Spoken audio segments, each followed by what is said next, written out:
Hello my loves, and in today's video, we are back and ready to roll with a great start to a fanfiction video. Oh wow, lovely, just starting off good. So, I won't bore you, let's get to the point. As we begin our way through the worst piece of literature I have ever read besides the infamous fanfiction My Immortal, we begin with the numerous problems in the title itself. And by that, I mean it literally has no title. All the title says is Kurt Cobain plus Dave Grohl, which to add, gives me, the reader, no inference to what the story may or may not be about. The summary doesn't make it any better, because much like the title, it leaves much to be desired. In itself, the summary isn't a summary at all, rather a cliche stating in its own words. Will Dave get feelings for Kurt too, or will he reject Kurt and leave him brokenhearted? Again, leaving the reader with zero information on what they're going to read, making them turn away uninterested. As you begin the first chapter, you are greeted with dialogue that is bland and has little to no substance or realism. Since the characters that are in this story are real people, you would kinda expect, maybe kinda sorta, that it would be easy to give them characteristics. However, the author throws any idea that you've ever had about any of the people included in this fanfiction, guess where? Directly out the window. Yeah, I know. It's dumb. Did I mention that every single chapter is a 40-sentence paragraph? Back to the topic of the plot. They start with a conversation between Mr. Cobain and Mr. Grohl, in which they discuss band practice and meeting up later. However, once this conversation ends, we are met with Mr. Cobain's thoughts saying, Dave went back to sleep, but I couldn't stop thinking about Dave. In my head there was a voice that kept saying, you don't love Dave! But there was another one saying, don't you love Dave? End quote. There was absolutely zero build-up. They're introducing love in the first few paragraphs, and it wasn't even a crush, it was flat out stated that it was in fact love. And the second chapter does absolutely nothing for the story except introduce Chris Novoselic, and introduce the fact that in this story, Dave Grohl is gay and has a boyfriend that Kurt Cobain is jealous of. Might I add that the fact in most of these paragraphs I have stated, I have also corrected countless spelling mistakes and grammar errors just to make the story at the very least readable. I know, it's really badly written, and I apologize for what you are about to read with me. The third chapter begins as Dave Grohl is starting showing up at Kurt Cobain's house, you guessed it, to apologize for being unable to come over the night before. What happens next is so awful that it almost made me a little sick. So Dave Grohl's boyfriend calls him, and obviously he's mad that Dave left him alone in his own house. And he's like, I'm gonna break up with you! And Dave starts bawling because, yeah, he just got broken up with. So it kind of makes sense that he's upset. And Kurt Cobain and Dave obviously get into an argument about like, hey, it's my fault. No, it's not your fault, Kurt Cobain. It's yours. It's mine. Whatever. And he leads in with what I call a shut up kiss, which is where a person kisses another person in the middle of a sentence to shut them up. So obviously Kurt Cobain does that. And a bare-boned apology ensues. And believe it or not, Dave is actually into it and kisses back. So it makes me a little sick, just the basis of it. The fourth chapter was really funny because Dave Grohl is now homeless because he was living with this boyfriend whose house he got kicked out of after the breakup. Because, I would do the same. If I break up for someone, I'm not gonna let them live in my house because that's a little weird. However, Kurt Cobain finds him under a bridge, sadly eating a hot dog, so he starts to cry at his feet and goes, just live with me, Dave, just live with me. And Dave says he'll live with him, because obviously. And obviously there is a big old mood change in Kurt Cobain, where he states, good, now come on. And then they both proceed to go to Kurt's house and pass out. Now the 5th chapter is gross to say the least possible. It starts off wholesome and sweet as Dave wakes up on Kurt's shoulder. Then they begin to talk about how neither of them have ever had sexual intercourse before. It was absolutely uncalled for and just disgusting in general. To add flame to the fire, that's how the chapter ends, with sex ed talks. A little tip to the author: don't add random talks about sex into your chapter unless it is specifically stated that there will be talks of sex in the description. Although we both know that the description itself was severely lacking. And the next chapter, I must warn you, is so badly written, I feel I must just say, I have tried my best to correct and make this chapter's explanation somewhat coherent. It starts off bad when Dave Grohl comes up with a nickname for Kurt Cobain, and I highly doubt that you can guess the nickname. I'll give you a second. Oh, what is that? He exclaims, "Hey, sexy," to Kurt Cobain. Then a new problem arises as Kurt Cobain asks to go upstairs to the bedroom to, quote, watch a movie. If you couldn't guess where this was going, it is leading to a very uncomfortable reading experience as Kurt Cobain is asking Dave if he wants to, And to my absolute joy, they didn't. Oh, but don't worry, because Dave Grohl asked Kurt Cobain if he wants to try tomorrow, giving me zero hope that this story could ever have any redemption ever. So the next chapter gets real funny. Because Dave is on his bed crying. This happens like a day later. And so Kurt Cobain is like, "Sorry, did I do something?" And Dave goes, and I quote, he goes, "It's just that my mom died." Oh my God. His mother dies, right? And Kurt Cobain is he's just there. He doesn't even say anything. The chapter just ends, and Dave Grohl's mother and the trauma that he probably ensued from her death is never brought up again. Ever. It's just awful. His mom's dead, and Kurt Cobain just stands there and apologizes. And the next whole chapter I feel that I can condense because of the length and 0 paragraph breaks. So we are starting off with Dave asking if they can, quote, do it later. So we're already off to a pretty bad start. Then they're talking about the usual band practice, as Kurt calls and, Chris has a girlfriend that keeps flirting with Kurt Cobain. And if you couldn't tell, since Kurt and Dave are now dating in this story, he pushes the girl off. And then the chapter ends. Okay, we're getting a little serious. So for this next chapter, I must issue a warning. If you cannot handle rape and or sexual assault, I recommend that you skip this part of the audio, and that's all. So I'm not going to go into detail about what happened during the included rape sexual assault scene. However, don't worry, nothing actually happens. So skip now, and see you in the next little part. Okay. So, he is pretty much almost raped in this story. There is a big problem here. Obviously, in the description, there is no warnings. There's no warnings at the beginning of the chapter. There's no warnings anywhere that this will be happening. And I honestly think that is kind of weird and kind of gross, and it makes me a little sick. And so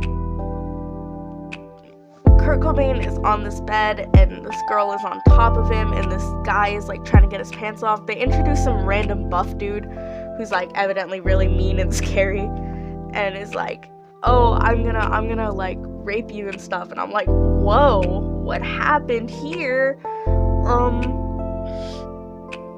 And it's very insensitive that the author just decided not to include any warnings, not to include even much of anything at one point, and it just kind of ends with rape and sexual assault. Because that's how you end a chapter. And I'll be honest, I was quite disgusted when that happened. And it's super, like, sad and really mean, the fact that the author would, like, write this in. because it's never mentioned again. It's very upsetting. However, moving on, the next is fairly short and sweet and just throws out a bunch of things, like the fact Kurt recovers from his traumatic experience almost immediately, and the fact that Chris will be coming over later. So obviously the next rational step is to start making out. So the next chapter I will also have to issue a warning for. If you can't handle talks about sex, then I would recommend and advise that you skip this chapter's explanation. So all we start off is with sex. Like, just sex. Not even well written, if anything. The chapter opens with sex, just straight sex. It's written in more detail than anything else in the rest of the story. Not saying it's good detail. And skipping past that part, Chris comes over again to give a half-done apology for what happened between Kurt and his girlfriend, saying, quote, "Sorry for what happened with my girlfriend, that guy, and you, and Dave." And in my opinion, if anyone were to ever say that to me, after I was almost raped by their girlfriend/boyfriend or partner, then I would personally deliver some blows and some not nice words to their face. There is also an issue where none of the writing seems lifelike. None of this writing gives me any feeling. It feels blank, as if it were specifically written by a robot. Not even to mention the awful cliche tropes that are constantly used. Their personalities are dry, and they are/were real people. So it should have been easy to give them immense personality. However, that was proven to be difficult for the author when they turned Kurt Cobain into a soft ooh-woo boy for this story. It gets even worse when we are led into the next chapter with Dave calling Kurt, quote, "my blue-eyed baby." The next few words practically left me dumbfounded when Dave Grohl asks Kurt Cobain if he wants to do today, and Kurt promptly responds with, "Can we get a kitten today?" And Dave responds with the yes. An animal together is something that most people wait months to do. It's almost like having a child together. So, yes is not a fun answer when you are definitely almost a good week into a relationship. Not even a week, maybe a few days at best. And the next chapter isn't bad until the very end. In fact, it's the best written chapter out of the whole book because they do nothing. They sit and watch TV together. And since we got a break with this chapter, I believe that you can obviously guess where this next chapter is going. Because guess what? They start making out on the couch while watching a scary movie. And again, Dave leads Kurt up to the bedroom, so obviously you can kind of guess where the next chapter is going. And another warning. It's more sex talk, so if you don't like that, I don't recommend listening to this part. So yes, again with another impromptu sex scene. Now I know what you're thinking. Why so much of this? To be completely and brutally honest, the author is most likely doing these scenes to get more attention to their story, because obviously people who are into this kind of thing will read it. So yeah, they're pretty much using sex as a booster for this story. It adds no substance to the plot, it's just there. Also, Chris randomly shows up and reveals to the two that if they hadn't had their windows open, the whole neighborhood wouldn't have heard them. And I don't know if him showing up was supposed to be comedic, because again, there's no substance to this text, so it's all kind of sad and a little worn down. And, okay, so the next chapter is the best thing that they want to do with each other than have sex, is to go ice skating at a frozen pond. So they skate for a while, again with the most flavorless text I've ever read, making me question whether or not I should even continue reading, because at this point, reading it is really boring and there's honestly zero reason to keep reading past the chapters that are maybe okay. However, I can't think of a single person who would actually enjoy reading something with this little flavor. It is boiled chicken flavorless. It is salt and pepper on mashed potatoes. It is zero flavor. It is saltine crackers. It is really bad. And okay, so moving on from my whole little boiled chicken talk. So Dave starts to get real nervous after the whole ice skating thing about asking Kurt Cobain something. And then guess what? The chapter ends with the author stating, "Dave stopped to ask me something. I could tell he was nervous about it." Oh no. Meaning that what Dave says next may be important to the storyline, which it is, when he asks Kurt Cobain to marry him. This wouldn't be a fanfiction if Kurt Cobain didn't shut him up with another kiss and state a brief yes. Now there's an obvious problem with this. They've been dating for about, let's be generous and say, half a month, a good maybe 2 weeks. And the pacing of the story is completely off, making the storyline go off the rails. In an honest sense, I think that they are moving way too fast in their current relationship. They have already had sex around 3 times in a week, have adopted a kitten together within the same week, and are now getting married again within the same week. I also don't think that it's true love. If anything, it's not. It's honestly terrible when the author just decides to throw marriage in the story like it's going to be a good plot driver, when in all honesty, it's just another way to give their fanfiction a fairy tale ending, which this isn't even the end. The fanfiction goes on for another 5 chapters. After that little rant, I think it's time to talk about the next little chapter. So in this one, all they do is play in the snow, doing what seems like something that comes directly from a Hallmark Christmas movie. Which is great, because they're throwing snowballs at each other like 5-year-olds. And the text doesn't get much better, because, again, it's really badly written. Don't even get me started about the fact that every time Kurt Cobain asks what they should do that day, every single time replies with, "I don't know, but I know what we can do tomorrow," or "I don't know, but I know what we can do later."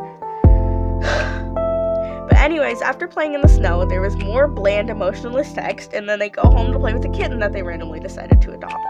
And that's literally the end of the chapter. It ends super abruptly and dumbly. So, obviously, the next thing to do is issue another warning, because this chapter is the most in-depth chapter there is about, you guessed it, more sex! Yay! Yippee! Woohoo! This is at the point in the story where I shed real tears while reading this. So they have sex, right? More flavorless text ensues, and then there's another problem. The author at the end of the chapter literally states that they are out of ideas and that the whole chapter was just filler until they get to the wedding part. What the actual heck? So, not only could the chapter before this be the second to last chapter, but all this sex, as I assumed, was just filler. Why? Believe it or not, there's so many other options for filler text rather than abrupt sex. However, this author completely ignores the vast amount of things they could be doing before the wedding. Filler could have even been that they were planning the wedding together, more band practice, or even adopting another cat for Christ's sake.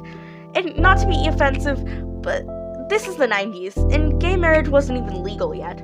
Not to mention the AIDS epidemic that had just happened before, and with no precautionary measures were taken before their intercourse, so yeah, at a change of pace, Dave asked Kurt when they were gonna do for the wedding, and Kurt puts it simply, "Don't worry about it, I'll figure something out."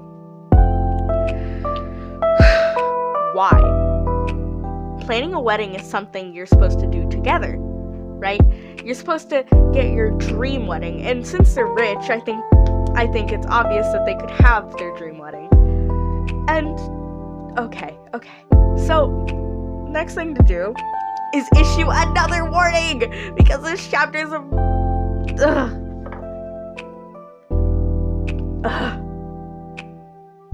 because there is more sex. The whole next chapter is just sex.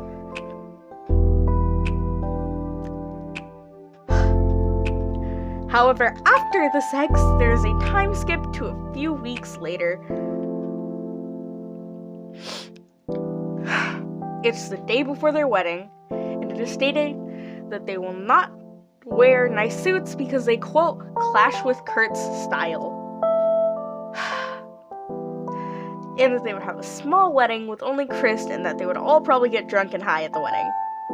Wow. So in the time frame of about 2 months, all of this stuff happened, and Mr. Cobain proceeds to ask Dave if he is excited for the wedding. Like, he should be in his own damn wedding, and he's supposed to be marrying the love of his life. However, he says he's nervous, but that would be fine. So the next thing they do is go to a winter festival again, which is better filler than random sex that they put in for filler. So they ice skate in for a bit, and oh my god, why? They decide to shower together. Ugh. It's so gross. Oh, thank goodness nothing sexual happens in this chapter, though. It's just a bit of nudity. However, they end up getting out and getting dressed, and time skip again to a day before their wedding, and they are super excited. However, this is hardly conveyed again due to the horrible writing, making the characters feel blank and expressionless. And finally, the day of the wedding arrives. So they do the normal vows and things, and they're wearing normal clothes that will later be torn off because it's time for another warning. More sex ahead! Because directly after the wedding, they went at it like animals because they can't keep it in their pants for 5 freaking minutes. I think the worst part of this chapter was just the fact of all the impromptu sex scenes that were completely unnecessary and just uses filler for the whole chapter. And finally, they exchange a little interaction before the sex. It just happens. And finally, the chapter ends, leaving me pretty traumatized. And then, thank goodness, we are left with the last chapter. So they go to the beach together, and they start to have a candlelit dinner together with an obviously cliche Hallmark trope. They're laying on the beach together, and Kurt Cobain leans his head on Dave Grohl's shoulder, and they're looking into the sky when obviously a fireworks show starts. The last few lines were exchanged with bland and flavorless text again, making me not want to read the rest of the next few sentences. We were 2 sentences away from the end, and I already want to give up. How bad does it have to be to make me want to give up 2 sentences before the ending? So, they end off with a nice, I love you. And the author states their goodbyes and thanks people for tuning in and listening, or I guess in this case, reading. And that's it. The chapter ends. I am left battle-scarred and torn. I am also left traumatized. So, that's fun. So up comes the question, would you ever recommend this story? Heck no! I would never expose someone to the horrific story that this is. Real tears were shed while reading this. Between the flavorless writing, the awful storyline, and the impromptu sex scenes, I can't specifically choose one point of this book where it's the worst. The paragraph breaks also seem to be non-existent, or the author's worst enemy, as to the fact that they are never used. It is almost as if it pained the author to even type a coherent sentence. And most of this writing, I've actually gone through and made it readable. I've fixed multiple spelling errors, grammatical errors. I've also switched sentences around to make it seem like something. It was almost as if it wasn't written by a native English speaker, but it was. And I can't even fathom the obscenities that the story uses. It is filled with curse words, like to the brim. And not to mention that during one of the scenes, including sex, it is stated is warm liquid. They said the F word like multiple times in this story, and God forbid they use any other words, the ones. But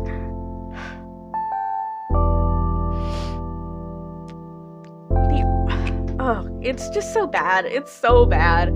I don't recommend you read this. Someone must have spit in the author's food to make them upset, because it's just a spit in the face to all the famous writers like Shakespeare. It's just, have we come too far? Have we done too much? Anyways, make no mistake, new writers are always going to have to try. However, if you write like this, maybe writing isn't your strong suit. Well, that'll be all for today, my loves. Have a nice day. Bye-bye. Bye-bye. Don't read this story.